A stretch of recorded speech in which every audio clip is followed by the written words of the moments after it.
Hello guys, my name is Sandeep and I am doing preparation for my NEET exam.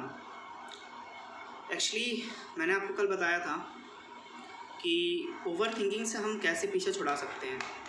मतलब अगर कोई भी चीज़ हम अपने दिमाग में सोच रहे हैं तो उसे हम कैसे अपने दिमाग से कुछ देर के लिए या फिर आप कह सकते हो कि हम उसे अगर कोशिश करें, अगर वो चीज़ हम हैबिट में लाएं तो हम उससे छोड़ सकते हैं। ठीक है। और आज मैं आपके सामने एक नया टॉपिक लेके आया हूँ। जैसे कि आपको पता है मैं नीट का एग्ज़ाम देने वाला हूँ जो 26 जुलाई को है। रैंडम डेट यही है, लेकिन ये नहीं कहा जा सकता कि इसी दिन पेपर हो सकता है या फिर एग्जैक्टली हम किसी को नहीं पता कि क्या ये इसी दिन पेपर होगा या फिर अगले दिन, मतलब अगर कभी शिफ्ट हो सकता है, कुछ हमें नहीं पता। जैसे कि कोविड का केस बहुत ज़्यादा बढ़ रहा है तो हमें भी ऐसा लगता है, हमारे भी मन में डाउट आता है। मैं भी यही सोचता हूँ कि यार हो सकता है आगे बढ़ जाए डेट, है ना। बट सीरियसली मैं आपको एक चीज़ बताना चाहता हूँ, वो डेट आगे बढ़े या ना बढ़े उससे आपको कोई मतलब नहीं रखना है। आपको सिर्फ ये फोकस करना है कि भाई मेरे पास सिर्फ 2 महीने हैं और इसी 2 महीने में आपको नीट एग्ज़ाम क्रैक करना है। मैं आपको एक चीज़ बताता हूँ, 2 महीने की स्ट्रेटजी सारे लोग बताते हैं, सब लोग बताएंगे आपको 2 महीने में क्या करना है, लेकिन मैं आपको कुछ एक नया चीज़ बताने वाला हूँ जो लॉजिकली है। वो ये कि अगर आप आज से प्रिपरेशन शुरू कर रहे हो तो आप क्या मेडिकल कॉलेज में जा सकते हो? तो लोग कहोगे कि आप नहीं कर सकते। मैं आपको एक चीज़ बता देता हूँ, अगर आप मेंटली प्रिपेयर हो इस एग्ज़ाम के लिए तो आप सिलेक्शन ले सकते हो 2 महीने में भी। इससे मायने नहीं रखता आपने 11th में कुछ नहीं पढ़ा, 12th में कुछ नहीं पढ़ा, जस्ट पास आउट हो गए, कोई फ़र्क नहीं पड़ता। आपके पास 2 महीने हैं और आप इस 2 महीने में बहुत कुछ कर सकते हो, लेकिन उसके लिए आपके पास एक प्रॉपर टाइम टेबल और प्रॉपर स्ट्रेटजी होना चाहिए जिसे आप फॉलो करके अपने गोल तक पहुंच सकते हो। अब वो स्ट्रेटजी क्या होगी? आप कहोगे कि मैं अगर आपको कुछ स्ट्रेटजी बता दूं या फिर टाइम टेबल बता दूं कि भाई आप इसे फॉलो कर लो, आप सोचोगे कि मैं इसे फॉलो कर लेता हूं और कुछ कर जाऊंगा। सडनली आपके दिमाग में यही आएगा, बट मैं ऐसा कुछ नहीं करने वाला। टाइम टेबल आपको बनाना है, फॉलो आपको करनी है, सब कुछ आपको करना है। तो मैं कौन होता बताने वाला? कोई नहीं। I am not a teacher, I am just a student. और मैं आपको ये बताना चाहता हूँ कि आप जो सोच रहे हो आपकी तरह इस दुनिया में सोचने वाला मैं भी हूँ। सो आपको एक चीज़ बताता हूँ मैं। फॉर एग्ज़ाम्पल आप ले लो 38 चैप्टर, मतलब 38 चैप्टर्स मेरे पास बायो में है। ठीक है। Approx 30 chapters physics and chemistry में। लगभग हम टच कर दे तो 98 चैप्टर्स टच करते हैं, जिसमें से 1-2 चैप्टर माइनस होते हैं फिजिक्स में से। एक चैप्टर फिजिक्स में से माइनस होता है, शायद 2 चैप्टर में भी आप कह सकते हो। एक टॉपिक या फिर चैप्टर माइनस होते हैं शायद केमिस्ट्री में से भी। और बायो का भी एक टॉपिक शायद मिसिंग हो रहा है आजकल, मतलब वो है उसमें कि उसमें से क्वेश्चंस नहीं आ रहे हैं पिछले 4-5 सालों से, लेकिन पहले आते थे, अब नहीं आ रहे हैं। तो बात ये है, आपके अप्रॉक्स आप देखो आपके पास 96 चैप्टर, मैं मानता हूँ 95 चैप्टर्स, और आपके पास है डेट 60। इस 60 डेज़ को आप 2 पार्ट में डिवाइड कर दो। पहला कि मुझे सिलेबस कंप्लीट करना है इतने दिन में, दूसरा मुझे रिवीजन करना है। आपको मैं एक चीज़ सबसे बड़ी बताना चाहता हूँ कि आपका ये इंपॉर्टेंट नहीं रखता आपने सिलेबस कंप्लीट किया है या नहीं, लेकिन आपका ये इंपॉर्टेंट जरूर रखता है कि आपने कितनी बार उस चीज़ को रिवाइज़ किया है। क्योंकि एक रिवीजन एक छोटी सी चीज़ है जो परमानेंट अगर आप करोगे तो आपको वो गोल तक पहुँचा सकता है। आपने कछुए और खरगोश की तो कहानी सुनी ही होगी, है ना। तो आप प्लीज़ कछुआ ही बनिए। लोग कह रहे हैं आजकल स्मार्ट स्टडी। एक बात याद रखना, आप स्मार्ट स्टडी करके सक्सेसफुल हो सकते हो बहुत जल्दी, लेकिन जो कॉन्टिन्यूस मेहनत करता है, कंटिन्यूस डेली 2 घंटा 3 घंटा डेली पढ़ रहा है, आप उससे 2 नंबर ज़्यादा ले आ सकते हो पेपर में, बट नॉलेज में आप हर जगहों से कम रहोगे। ये बातें आप याद रखना। मैं आपसे ये नहीं कह रहा कि डिग्री मायने नहीं रखती है, रखती है, लेकिन आपका नॉलेज उसके सामने कम पड़ेगा, क्योंकि उसके दिमाग में वो सारी चीज़ें भरी पड़ी हैं, वो नहीं भूलेगा, क्योंकि उसने डेली पढ़ा है, डेली रिवाइज किया है उसने। और आपको मैंने कल बताया था कि सबकॉन्शियस माइंड में हमारे अगर कोई चीज़ आप रिपीट करते हो बार बार बार बार बार बार, तो वो परमानेंट हमारे दिमाग में बैठ जाता है ना। तो आप रिवाइज करते हो परमानेंट।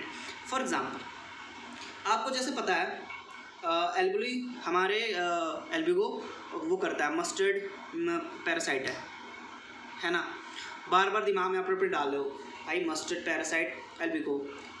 आप कहीं भी बैठे हो, कुछ भी कर रहे हो, आपके सडनली दिमाग में आगे भाई ये चीज़ ये है ना, आप वो उसे रिवाइज कर रहे हो जैसे गाने की तरह, है ना। गुनगुनाते हो, आप भी गुनगुना रहे हो उसे, तो गाना से बेहतर आपका सब्जेक्ट है। अगर आप गुनगुनाना चाहते हो तो आप अपने कुछ टॉपिक्स उठा लो, आप उसे गुनगुनाओ, आप बहुत कुछ कर जाओगे। लेकिन अगर आप गाना गुनगुनाओगे तो मैं भी, आप अगर सिंगिंग के उसमें जाना चाहते हो फील्ड में, फिर तो वेल एंड गुड है। लेकिन अगर आपको आपके नाम के आगे डॉक्टर और नाम के पीछे MBBS लगाना है, तो आपको उन गानों की जगह किताबों की लाइनें दोहरानी पड़ेगी, या मीन गानी पड़ेगी। और आप गा सकते हो बहुत अच्छे से हर एक चीज़ को। टॉपिक देख लो, इस टॉपिक है जैसे कि लिविंग वर्ल्ड है, लिविंग वर्ल्ड आपने ले लिया, टेक्सोनॉमी कैटेगरीज ले ली आपने, उसमें देख लिया ये सब कैटेगरीज हैं, उसे आप गुनगुनाते रहो।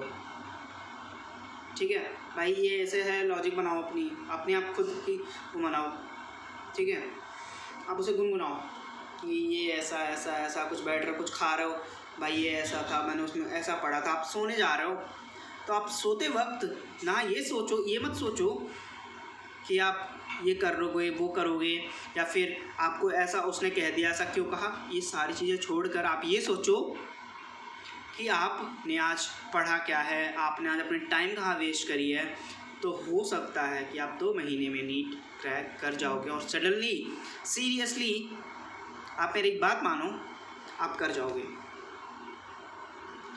2 महीना बहुत होता है, इट्स 60 डेज, 60 दिन में अगर आप एक चैप्टर एक दिन में कंप्लीट करना चाहते हो, अगर आप मुझे फॉलो करना चाहते हो, अगर आप चाहते हो मुझे फॉलो करना, तो अनअकैडमी पे doctor SK Singh live class आती है उनकी, सुबह 8 से 9, सॉरी शाम को 8 से 9, सुबह 10 से 11।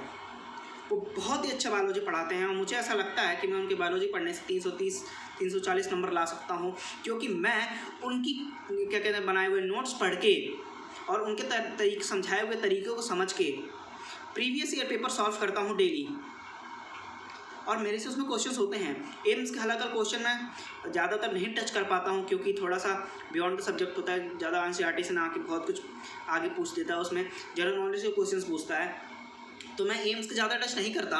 लेकिन मैं नीट की दावे के साथ बता सकता हूँ आपको कि आप नीट के हर एक क्वेश्चंस कर लोगे आप उनके नोट से, और कुछ भी ऐसा नहीं मिलेगा उनके नोट्स में जो बाहर से हो, जो ऐसा ना हो कि जो नीट्स में ना आए हो। और नीट में जितने भी क्वेश्चन आए हो वो सारे क्वेश्चन आपके नोट्स में मिलेंगे, अगर आप उन्हें फॉलो करते हो तो। और फिजिक्स और केमिस्ट्री के लिए अनअकैडमी पे MS सर की लाइव क्लासेस आती हैं, अनूप सर की क्लासेस आती हैं, आप उन्हें फॉलो कर सकते हो, या फिर 45 डेज क्रैश कोर्स ले सकते हो, 50 दिन में सिलेबस कंप्लीट कर सकते हो आप उनसे। अब आप कहोगे कि भाई मेरे पास तो 60 डेज़ है, मैं 50 दिन में कैसे कंप्लीट कर लूँगा। देखो, आप ऐसी स्ट्रेटजी बनाओ कि जून पूरा जून मैं सिलेबस कंप्लीट करूंगा, और जुलाई की 26 तारीख तक मैं अपना प्रीवियस ईयर पेपर सॉल्व करता रहूँगा डेली। और अभी भी लगातार 1 महीने में डेली पेपर सॉल्व करनी है मुझे, डेली रिवाइज करनी है, सब कुछ करना है। और सबसे अच्छा तरीका याद करने का पता है क्या है? अगर आप कोई चीज़ पढ़ते हो, आप समझ लिए, ठीक है, आप उससे कम से कम कुछ नहीं ना 24 घंटे के अंदर एक बार पढ़ो, एक बार और पढ़ लो। 24 घंटे में पढ़ने के बाद आप फिर उसे 3 दिन के अंदर एक बार और रिवाइज करो। मैं आपको गारंटी के साथ और दावे के साथ बता सकता हूँ वो चीज़ आपके दिमाग में बैठ जाएगी, और आप उससे बहुत अच्छा रिजल्ट पा सकते हो। और अगर आपको अपनी ज़िंदगी में कुछ अच्छा हासिल करना है तो आप इस चीज़ को फॉलो करके देख लो, आप बहुत हद तक अपनी इम्प्रूवमेंट पाओगे आप। अब मैं आपसे ये बताना चाह रहा हूँ बायोलॉजी कैसे करें। बायोलॉजी एक ऐसा सब्जेक्ट है जो केपेबल है हमारे नाम के आगे डॉक्टर लगाने के लिए, तो हमें ज़्यादा फोकस्ड बायोलॉजी के ऊपर होना चाहिए। जैसे कि अगर आपसे मैं बोलूँ तो आप अगर 350 नंबर बायोलॉजी में लाते हो, ठीक है, और अगर 120 नंबर फिजिक्स एंड केमिस्ट्री में लाते हो तो आप लगभग 590 या फिर 600 टच कर जाओगे, मोर देन अगर लाते हो फिजिक्स केमिस्ट्री में तो। और ऑन एन एवरेज 120 नंबर हर बंदा ले आता है, मेरी तरह बंदा नहीं ला पाएगा। आई नो, आप कहोगे यार फिजिक्स मेरी इतनी वीक है, 120 नंबर कैसे आएंगे मेरे से? तो भाई मेरे से तो 30 क्वेश्चन में नहीं टच होते, 30 क्वेश्चन में नहीं कर पाऊँगा मैं। तो मैं आपसे कुछ नहीं कह रहा, आप वो टॉपिक्स उठाओ जैसे current electricity, rotation motions, ray optics, unit dimensions, उसके बाद छोटे छोटे चैप्टर्स जैसे unit dimensions, motion in straight line, motion in plane, ये सारे चैप्टर्स में से 3-4 क्वेश्चन 3 चैप्टर आते हैं। मैंने आपको अभी बता दूँ कितने क्वेश्चन का मैंने बता दिया आपको, लगभग कुछ नहीं 10 से 15 क्वेश्चन का आपको मैंने बता दिया आपको। देखो 3 question current electricity, 3 question ray optics, 3 question rotational motion, 3 3 6 3 9 9, 1 question unit dimension 10, 2 question law of motion 12, 1 question motion in straight line, motion in plane 10 11 12 13 14 question तो आपको मैंने अभी बता दिया।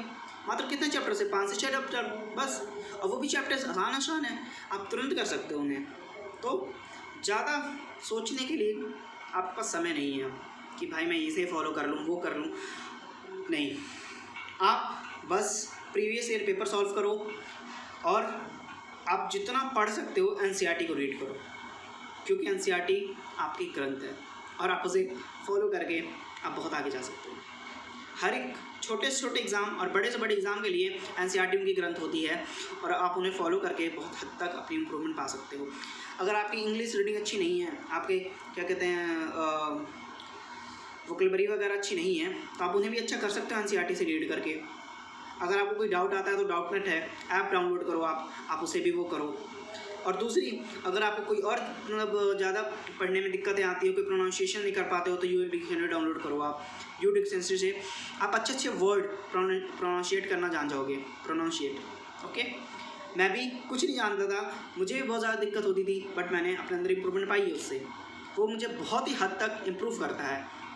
So guys please do your best और अपने exam के लिए प्रिपरेशन हार्ड करो, ना कि ये इधर क्या उधर क्या वो ये फलाने करना, कुछ नहीं। अगर आपके पास जो नोट्स है आप उसे फॉलो करो, और आपके पास नोट्स नहीं है तो आप डॉक्टर एस के सिंह को फॉलो कर सकते हो और आप उनसे पढ़ सकते हो। अगर आप उनसे नहीं पढ़ना चाहते हो तो भी कोई दिक्कत नहीं है, आप अपने नोट्स से पढ़ो। अपने नोट्स में देखो कि भाई क्या पॉइंट मिसिंग है जो प्रीवियस ईयर में आई हुई है, उस पॉइंट्स को अपने नोट्स में डालो, वो चीज़ आप बार बार रिवाइज करो और हो सकता है कि आप सक्सेस हो जाओगे।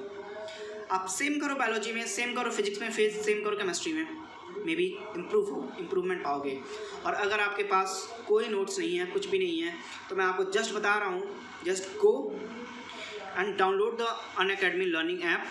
वहाँ से आप बहुत ही अच्छा मटेरियल, बहुत ही अच्छा सीक्वेंस पा सकते हो। मैं उसका प्रचार नहीं कर रहा, मैं मतलब कोई ऐड वगैरह नहीं कर रहा उसका, मैं बस आपसे ये बता रहा हूँ कि वो बहुत ही अच्छा प्लेटफॉर्म है।